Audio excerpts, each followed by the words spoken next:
Assalamu alaikum. Welcome back to the Client Spotlight series, and today I'm joined by the amazing Jocelyn Wolf. So, Jocelyn, over to you. Would you like to introduce yourself? Yes. So my name is Jocelyn. I own a company called Plantas for the People, where I help connect people to the land through seed saving, through growing things. I also do a lot of womb work. I have a background in herbalism, and I was a doula for a few years.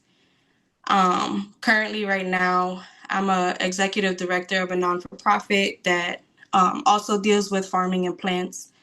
And on the side, I build curriculums with my husband, teaching kids how to preserve seeds and kind of waking up their innate nature so they can stay off the streets and do something positive.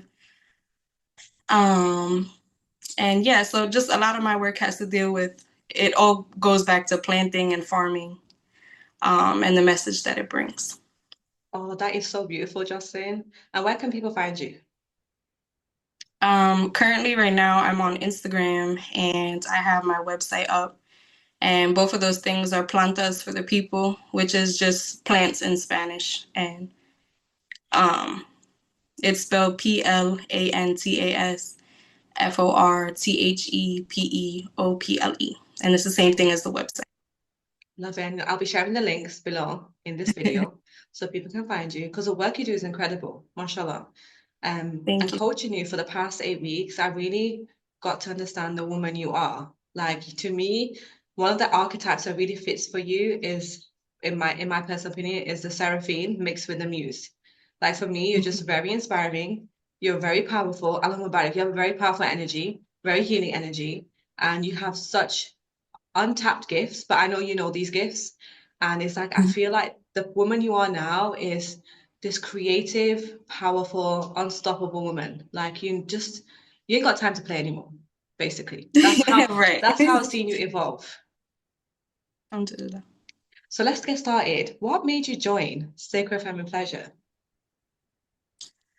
Um, Really, when I was following you for a while, and when I was keeping up on like your Instagram posts or like things that you would post on your YouTube channel, what I really liked was like you push the image that this program really cleans up like the residue that you're walking with in order to ask the right questions to God. So for me, like I really felt like I had a strong relationship to Allah. I had like strong faith, but there were so many things that were coming up for me that I'm constantly praying on that it was like I wanted to be praying for things in a healed state.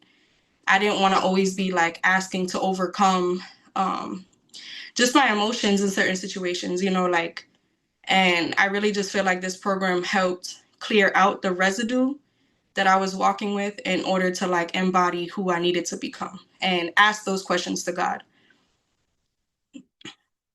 Oh, girl, I love that. And thank you for mentioning that the program is more about clearing up the residual rather than just like making it like it's like a huge upheaval. Like if you notice throughout the whole 8 weeks, it was like micro shifts that you all went through, especially you. You went through like a micro shift of your creative power, trying to understand yourself better for you to embody the rare woman you are. So describe who you were before Sacred Feminine Pleasure. Um, so like it's interesting because I told you I was like in a shelter before I came here, and like I like right when I signed up into the program, I wanted to like fully put all my effort into this program so it could like help me as I was growing into this next level of my life.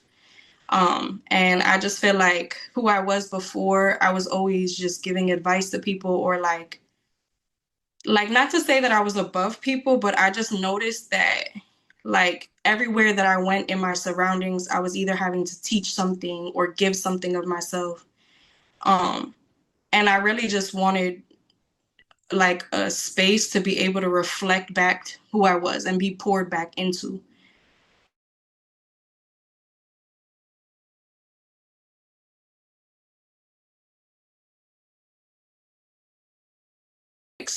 Such a like the victimhood kind of story attached to it. So yeah, I want to say like I was still kind of thriving in victimhood before I came into this course.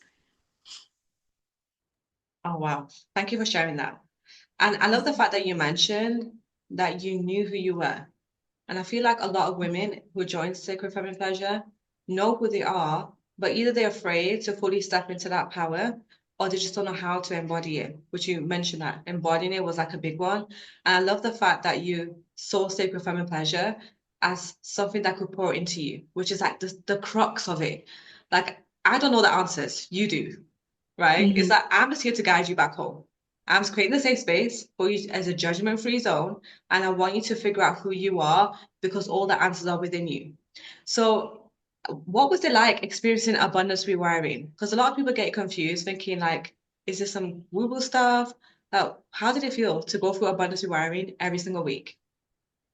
So, like the number one thing that's been important to me is that with everything that goes on in abundance rewiring, it's always focused surrounding Allah. Like, there's not one time that you tell us to praise you. Like, you're just relaying the message that we need to see. And even just like before we go into our sessions, like I know you make dua for all of us, you know, like for all of us to be there. So it's intentional and really I feel like abundance rewiring is like a visualization just to like see yourself like what you need to work through and who you already are. So it's not so much, you know, what they kind of fear. I think if anybody fears abundance rewiring, they're really just fearing meeting themselves, because there's not once that you tell us that we have to praise you, we have to worship you, that, you know, everything you do for us is just you. Like everything is surrounding and going back to even just strengthening our relationship to Allah. So really I feel like abundance rewiring is like meeting who God wants you to be in that session. Oh, girl, you hit the nail on the head. You described it beautifully, better than what I could describe it. Thank you so much for that. Okay, and what was like healing with other women? Because I know, again, healing is such an intimate process and it can feel scary to share like parts of yourself that you haven't shared with other people in a group. So, what was that experience like for you?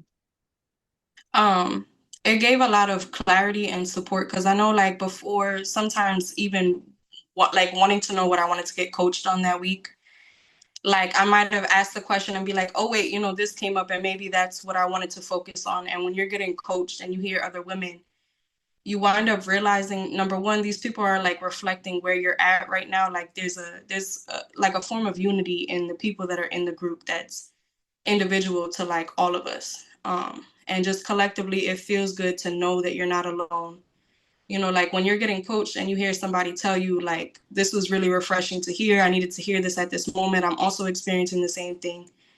Um, for me, it got rid of like a lot of the shame and hurt that I had about being vulnerable and like being seen by other women, or just feeling like as if, you know, I'm the only one that has these kind of problems. Like to see people that are actually going through the same things and then understand that like um you have to be non-judgmental or like supportive in this circle, like there's no room for BS, like then you really feel like you're helped, you know, like um and I just think it was important because even just to recognize my own voice, if I wanted to put myself out there and if I didn't have that nurturing in a circle first, it would be scarier to walk alone outside after leaving this course.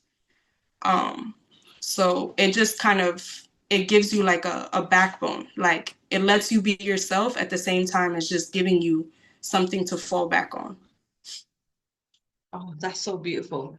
And one thing I noticed about you is I feel like your energy in the group was so powerful. There's a lot of questions that you asked that I feel like the women needed to ask those questions, but they felt maybe too scared to. So there were some Mhm. questions that you asked that were just so well put together. And I feel like in week 7, week 8 is when you really fully embodied who you are. And like I felt it. I was like, oh wow, Jocelyn has shifted. I feel the shift. It's like the question you asked was just so like in your face. Like I'm ready to just tackle this feeling and you are done. Right. Like I can honestly say I don't even it's so weird because I feel like before this course, like I always just had a story to tell her what I've been through and like you know you gone through this and this is it, like that's just your life story and that's it. And when I tell you like now when I try to think back like who was I 8 weeks ago, it's like I almost can't even remember. And like even memories from childhood that I thought I had forgotten about, like, you know, with trauma, like you kind of black out. Like there's like years that you just forget about. It's like I'll be walking down the street now and I'll just start to remember like the good things. Like a certain like scent will be familiar. Like it's like parts of myself that have been there that have just been like sleeping. And when I try to think about like the trauma story or like who I was, it almost feels like as if like now my mind is going blank to that. Like I'm blacking out from the trauma, but like I'm remembering all the things that really like I loved so much growing up. Oh, you came back home to yourself. I love it. Because you know, really, that's what childhood trauma is. Like, well, childhood healing. You heal the trauma so you can figure out who you were. Because Mhm. your innate creativity is in your childhood. But when you Right. have traumas, you don't have time or you're not really taught how to express those gifts. So really like when people do childhood healing, constant childhood healing, you're meant to actually arrive because your childhood is like 8 years. And then you're meant to figure out, oh, what did I like doing when I was younger? What was my gifts? What things did I do that were a bit weird that people thought was weird, but I liked it? That's what you're meant to discover in your childhood. So thank you for saying that, Jocelyn. And like you, discovering your gifts is such a powerful moment as a woman. Like I feel like that's been lost in the healing world. Everyone just feels the same. You're not meant to feel the same after you heal. You're meant to feel different. And you're meant to accept your difference. I know you have a lot of differences within you, your thought processes, the way you think, the way you're creative, the way you heal, the way you help people. It's totally different to how I do it or other women do it or how other women show up in a group. We're all different, but at the same time, we're the same. It's a really interesting, like magnificent jigsaw piece where we all come together and we're just healing together, loving each other, but we're also accepting our difference. And I think that's what Hmm. childhood inner healing is.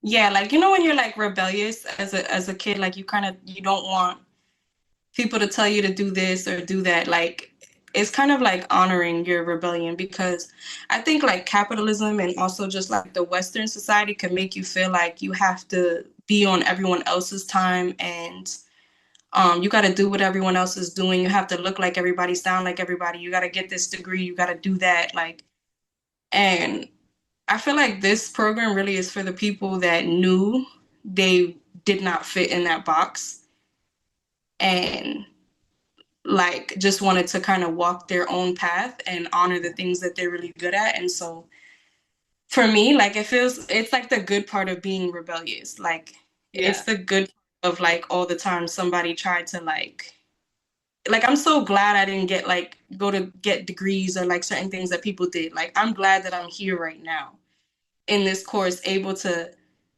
use my mind and like trust the law enough that what I'm supposed to be doing, I'm doing it. Yeah, because you're always on time. Mhm. Always on time.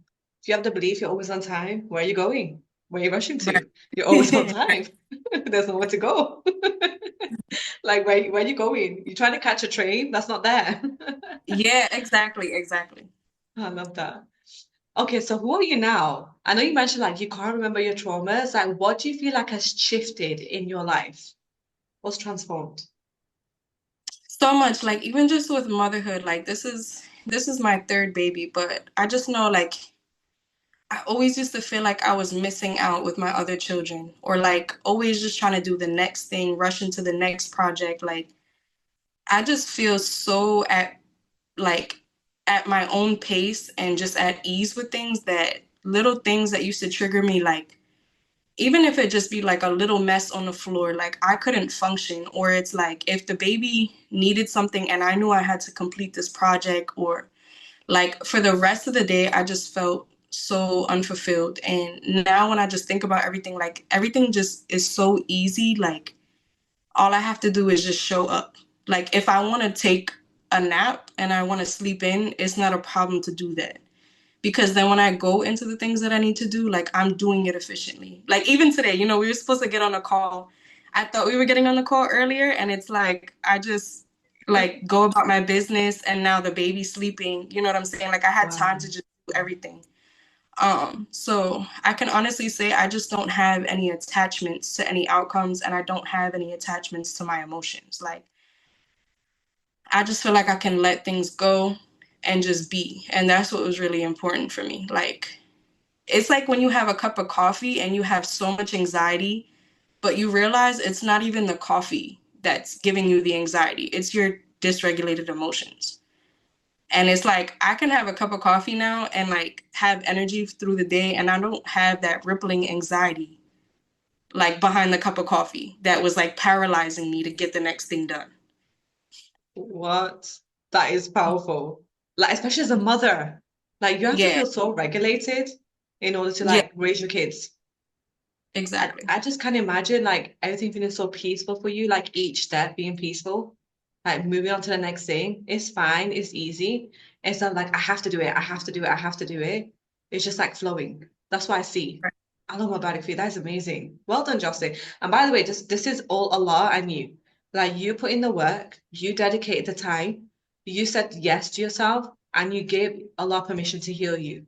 And this is a testimony of what happens when you allow Allah to guide you back home, back to Right. yourself. Like you will heal and you'll be a totally different person. And it doesn't take forever. It can take 8 weeks. Amazing. Mm-hmm. Okay. One final question to you. Let's say there's Mm-hmm. a woman who wants to join sacred family pleasure, but she's on the fence. What advice would you give her?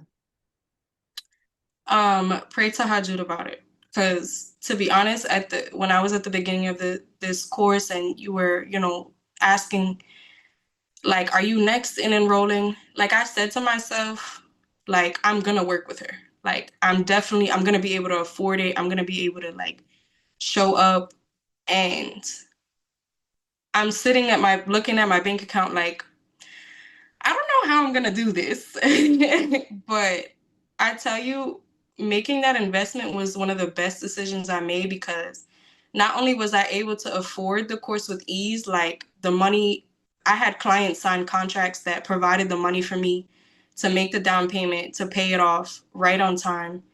And on top of that, I made so much more money in this course that money's not even like a thought or a thing about like stopping me from signing up. So if it's like finances that you're on the fence about, if it's like your time that you're on the fence about, like I have a baby and I've been, our time zones are different. I've been able to show up like so for me, our course starts at 7 a.m. I've been able to show up with the baby, get things done, feel like I got enough sleep, wake up for tahajjud, pray on my salah on time. So I really just think um if she's hesitant about signing up, you just need to be asking Allah the right questions, and Allah will provide the rest. And I think it's also powerful because everyone that's meant to sign up and join, you're already praying for it to happen. So if she's supposed to be here, she's already here.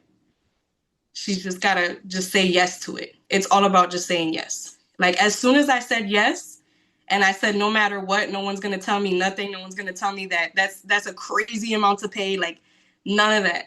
I was able to sign up and do it, and I've shown up to like where I feel like my routine is more regulated now. Oh, Like I wow. can get and I have energy through the day just because I showed up to this. Girl, mic drop. Boom. The fact that you said your routine is more regulated, I literally prayed for that. For like, I said to Allah, please, Allah, I know there's women who are going through chaos right now. Help them feel regulated with their time. And you just said it, Allah Akbar. I've got goosebumps all over me. I remember Right. literally making that dua 3 months ago, 4 months ago, before Sacred Family Pleasure started. I said, Allah, I need the women who are feeling chaotic in their life, just want to feel regulated with time, with their energy, with their roles that they play in their lives, wives, mothers, daughters, entrepreneur teachers. Oh my gosh, do you just saying that? I just remember the dua I made. Allahu Akbar. Allah is truly the Hello. greatest. Wow. Thank you for sharing that, Justin. You really just Yes. like did something to me. I can't explain it. I'm having a moment. Yes, you need your flowers. Oh, thank you so much, Justin. Alhamdulillah. And by the way, it's been such a joy coaching you for 8 weeks and watching you blossom into the incredible woman you are. I cannot wait to see all the blessings that Allah has waiting for you. And I'll be cheering you on and celebrating you because you deserve every single one. Like from my soul, you deserve Yes. all the love, all the blessings, all the abundance that is coming your way, Jocelyn. So just claim it, own it, and be about it. Yes. Thank you so much. My pleasure, girl. Thank you so much for doing this video with me. And inshallah, I'll probably see you in the next round, yeah?